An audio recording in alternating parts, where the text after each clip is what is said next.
Olá! Transformar realidades, despertar novos talentos. Esse é o impacto da música na primeira infância e na escola pública. O ensino da música já estava presente nas escolas públicas brasileiras desde o século XIX. As aulas eram de noções de música e exercícios de canto, instituídas em 1854. Somente na última década, a educação musical se tornou obrigatória na rede pública de ensino. Mas essa não é uma realidade em todas as escolas. Há alguns anos, mais uma lei definiu que, além da música, as artes visuais, a dança e o teatro também deveriam ser incluídas no ensino de arte na educação básica. Vamos saber mais sobre esse assunto no Preservar a Lei, que começa agora.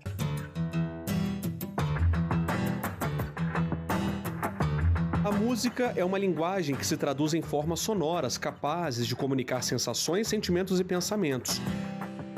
Na educação infantil, ela é uma ferramenta que estimula o desenvolvimento, as funções cognitivas e motoras e a socialização do aluno. Muito mais que a união de letras e melodias, a música, na infância, ainda amplia o conhecimento sobre a riqueza cultural e artística do país.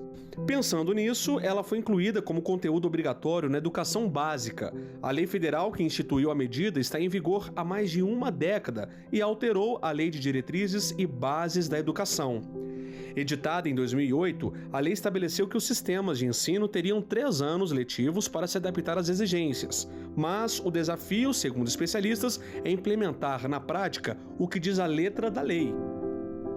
Isso porque, dentre outros obstáculos, a obrigatoriedade do ensino da música na educação básica esbarra na formação de professores especializados, tarefa que pode levar algum tempo. Preservar a música, a arte e o conhecimento é essencial. Para falar sobre esse assunto, eu converso agora com Marcos Medeiros, presidente da Associação Brasileira de Educação Musical, e com o advogado Guilherme Varela, especialista em direitos culturais. Sejam muito bem-vindos ao Preservar a Lei. Eu começo com o doutor Guilherme, perguntando sobre a lei. 2008 foi a primeira tentativa de educação musical. Depois veio, mais tarde, em 2018, a ampliação, né, dessa lei para ensino de artes. E eu queria saber, por que ainda toda essa obrigatoriedade não se reflete na prática em todas as escolas, doutor Guilherme? Olá, tudo bem, Andréia?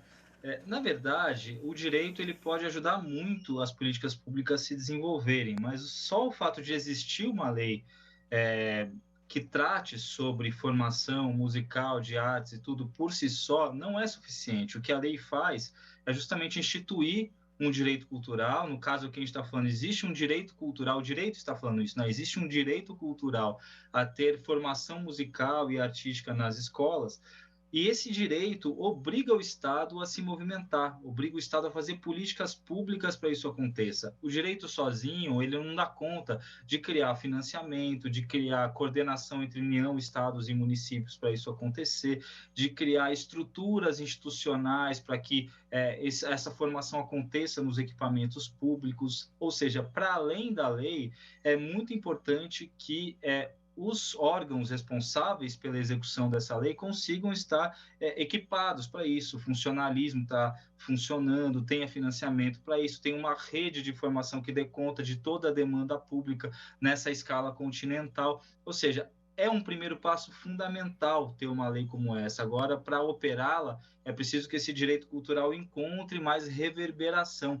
Daí é necessário que tenha uma regulamentação eficiente dessa lei, né? Regulamentos que falem exatamente como é que isso vai ser operado.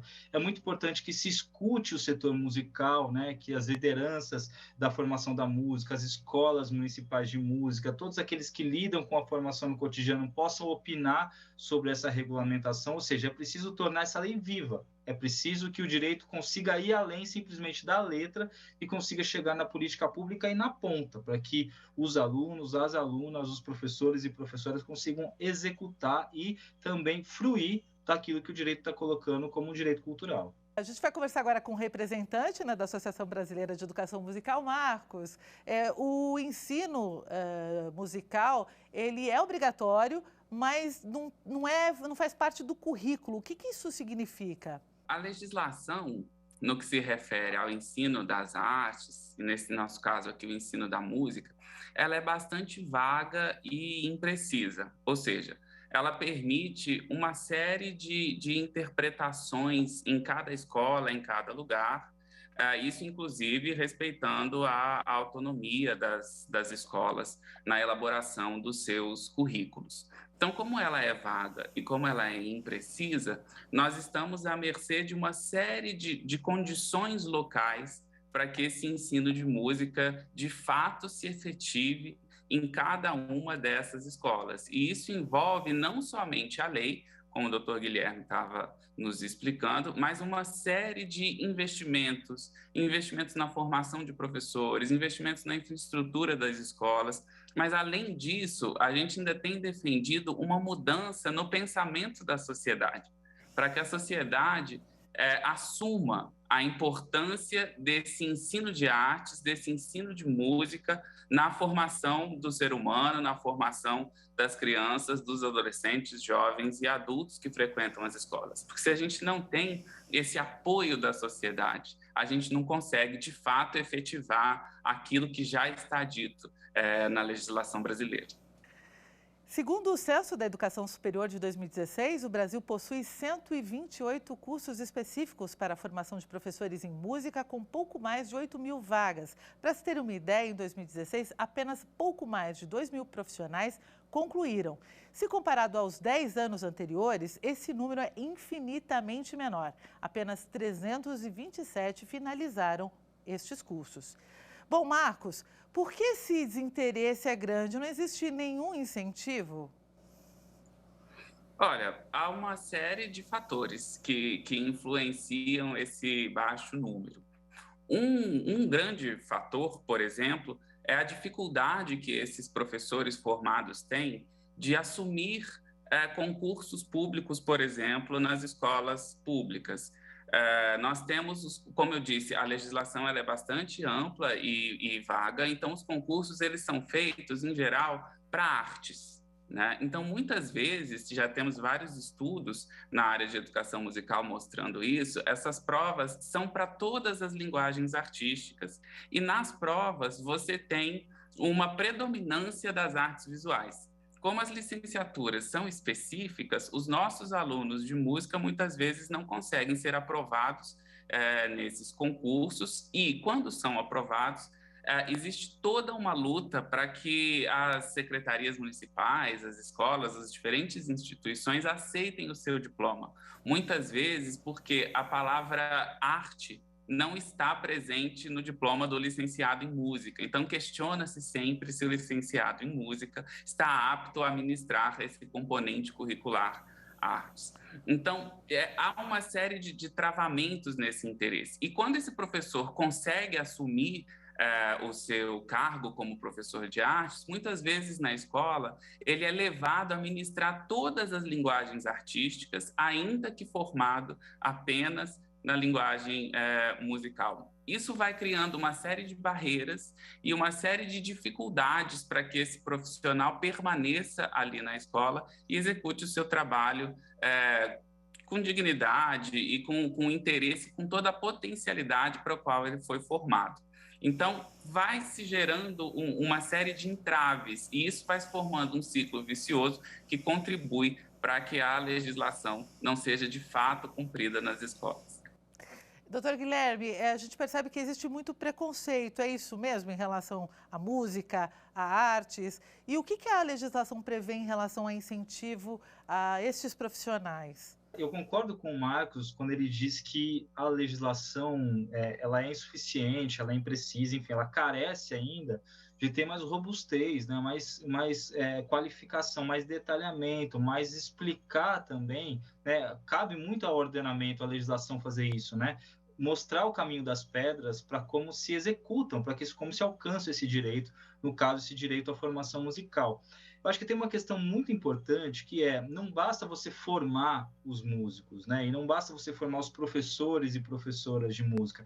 É preciso dar condições de trabalho, é preciso gerar estrutura para que essa categoria, que é uma categoria desinstitucionalizada na maioria das vezes, precarizada na maioria das vezes, tenha apoio público, tenha apoio do Estado, né? Se a gente pegar a música em comparação com outros setores, por exemplo, com o cinema, que é uma outra grande área, né, artística brasileira, o cinema tem muito investimento público, tem muito dinheiro público, tem leis de incentivo, tem fundos, tem uma série de mecanismos que fazem com que o setor ele seja dinamizado, que os profissionais eles sejam melhor remunerados, que a indústria se organize, para que os gargalos, de alguma maneira, eles sejam, né, contemplados todos, né? Na música é diferente, tem pouquíssimo dinheiro público, né? Tudo que acontece na música está muito sujeito às intempéries do mercado, né? Então, quando a gente tem uma crise, por exemplo, como essa da pandemia, o setor musical sofre muito, todos os setores artísticos sofreram, mas o setor musical sofre muito.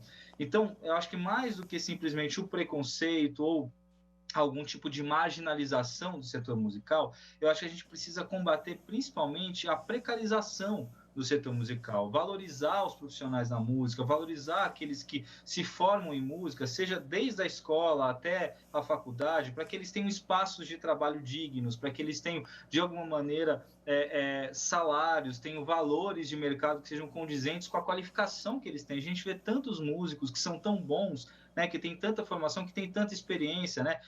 Essa característica, o Marcos pode falar muito melhor, mas do músico brasileiro, dele ser um músico popular muito refinado, muito sofisticado, que não necessariamente aprende das formas mais ortodoxas que tem, né, mas que consegue dar conta da grande diversidade dos gêneros musicais brasileiros.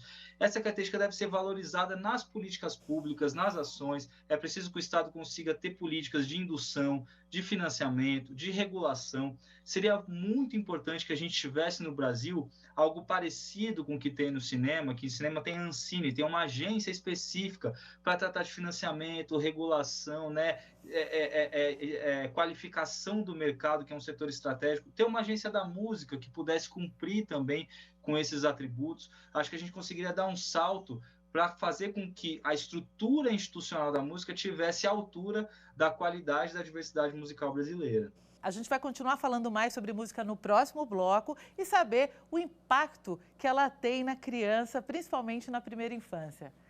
O Preservar a Lei faz agora uma pequena pausa, a gente volta já.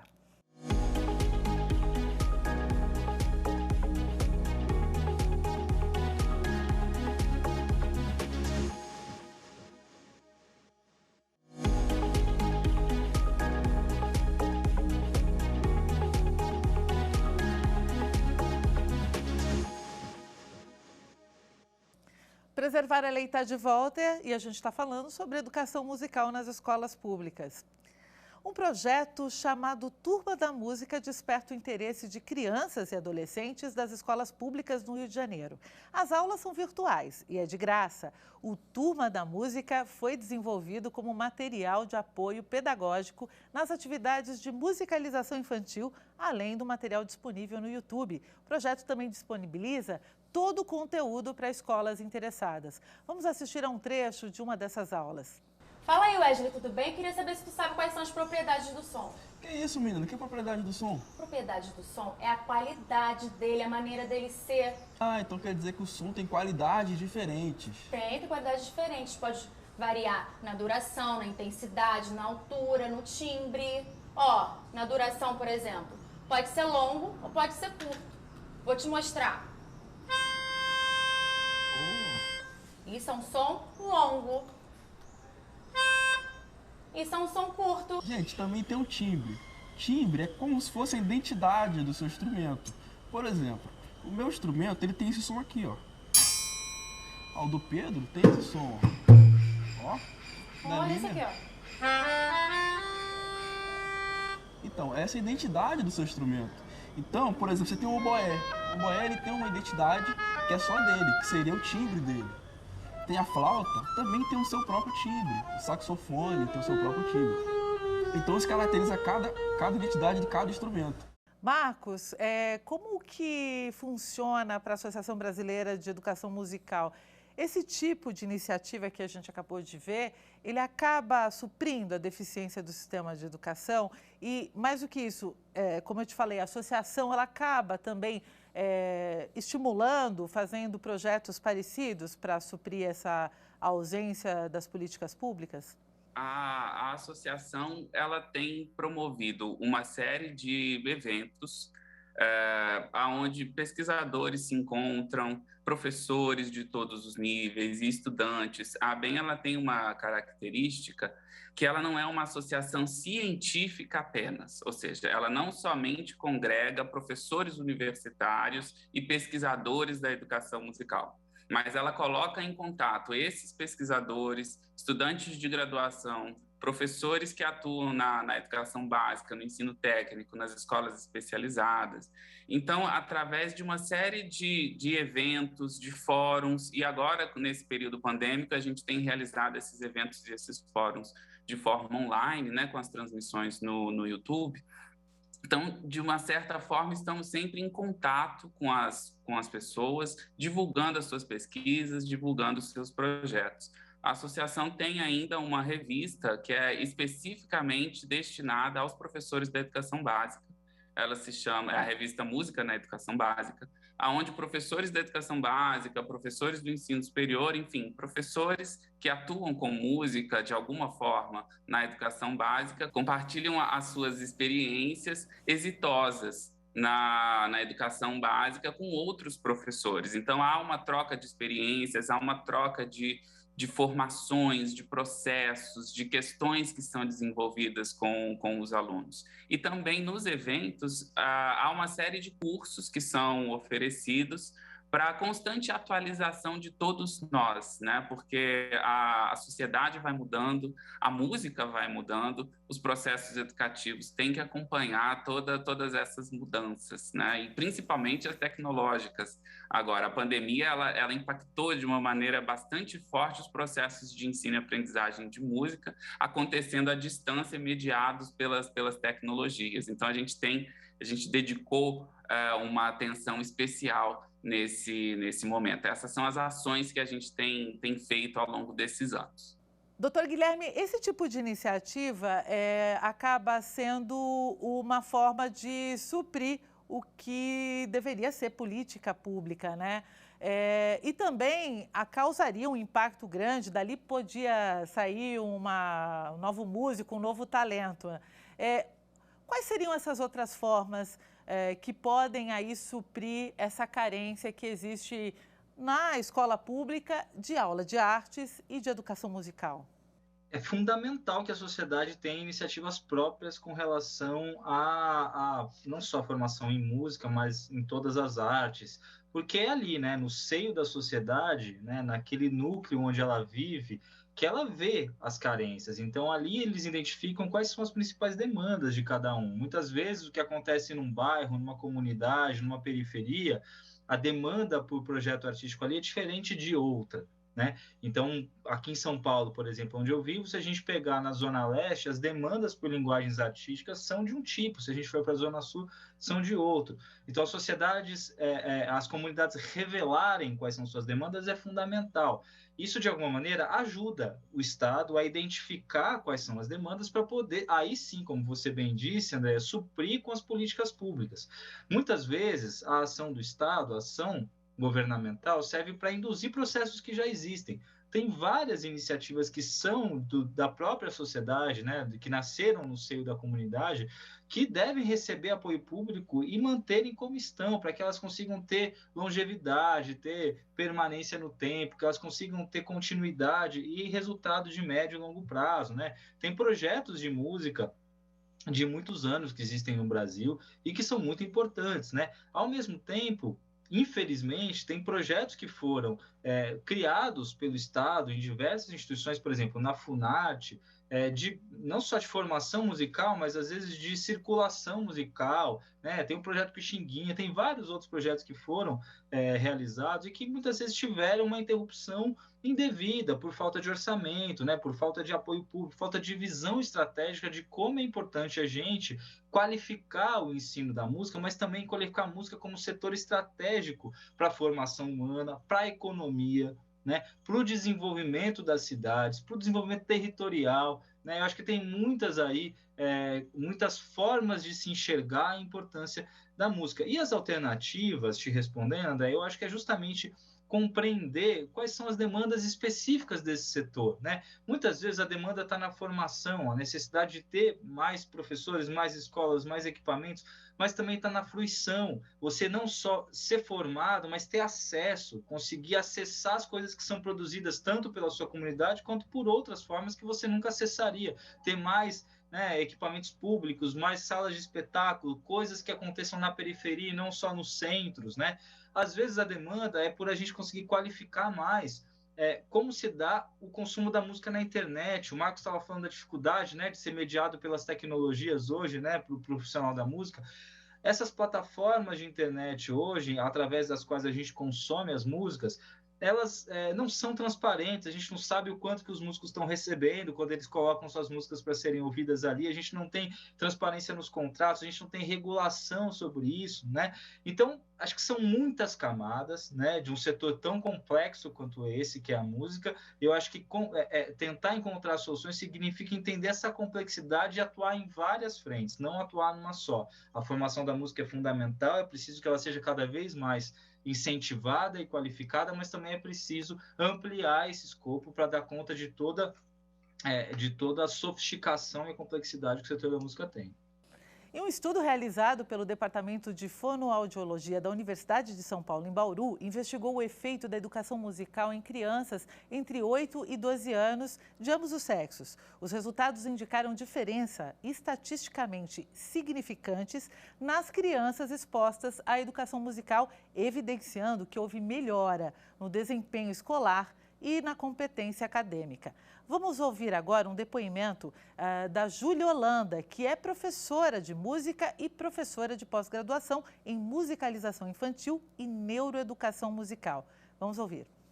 Entender como funciona o cérebro e as suas conexões permite que o aluno, que o professor, que você, pai, consiga caminhos para facilitar o aprendizado musical. E por que é importante aprender música? Quando nós estamos estudando música, um instrumento ou cantando, nós acionamos todo o cérebro.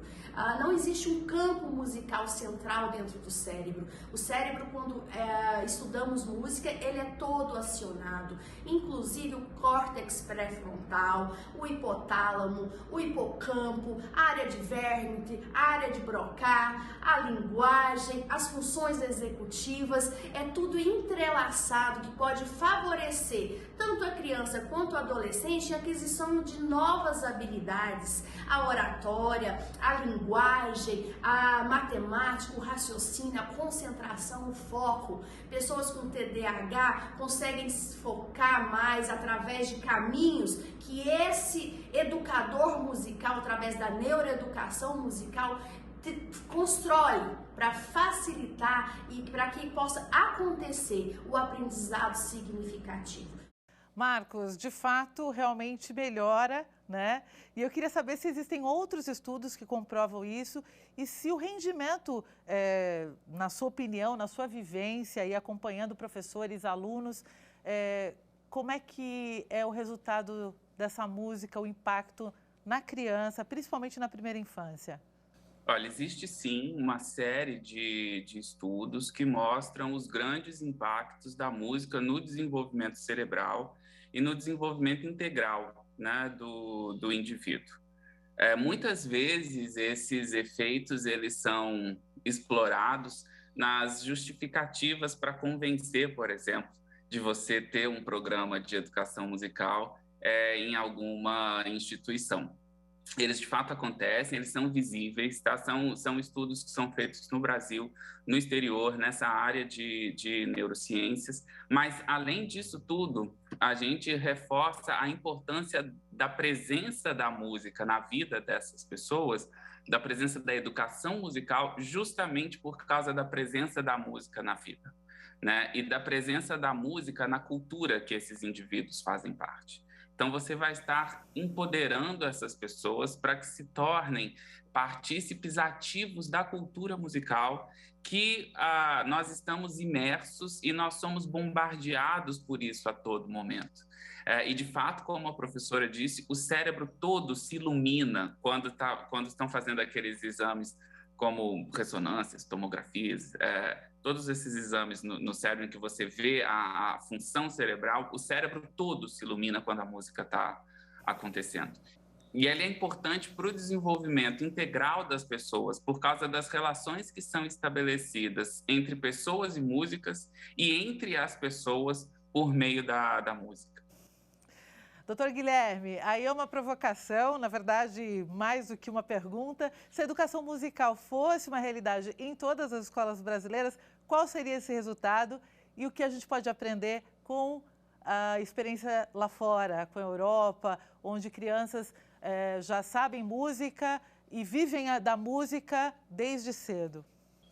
Eu acho que os brasileiros, as brasileiras já sabem música. Eu acho que eles já sabem intuitivamente, eles já sabem a importância da música no seu dia a dia, eles já sabem a música como uma sensação, um sentimento e um espírito festivo que o brasileiro tem, um espírito artístico, lúdico que tem. Eu acho que a grande diferença seria um instrumental fundamental para que as pessoas conseguissem aproveitar ainda mais o patrimônio cultural brasileiro, a diversidade cultural brasileira, servirem como, enfim, esse desenvolvimento musical servir como uma espécie de dispositivo de inserção mais efetivo em todos os potenciais que a cultura brasileira traz, especialmente da música, né?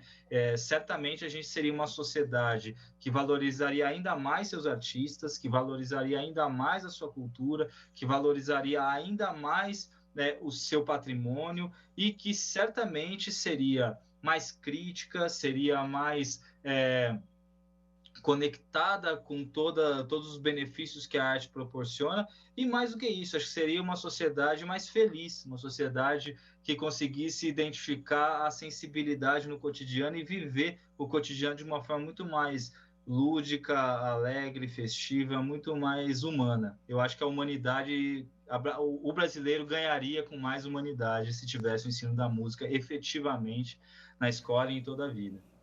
Bom, infelizmente o programa terminou, agradeço a participação de vocês e é isso, gente. Preservar Além fica por aqui, acompanhe nossa programação no site da TV Justiça e também no nosso canal no YouTube. Até a próxima!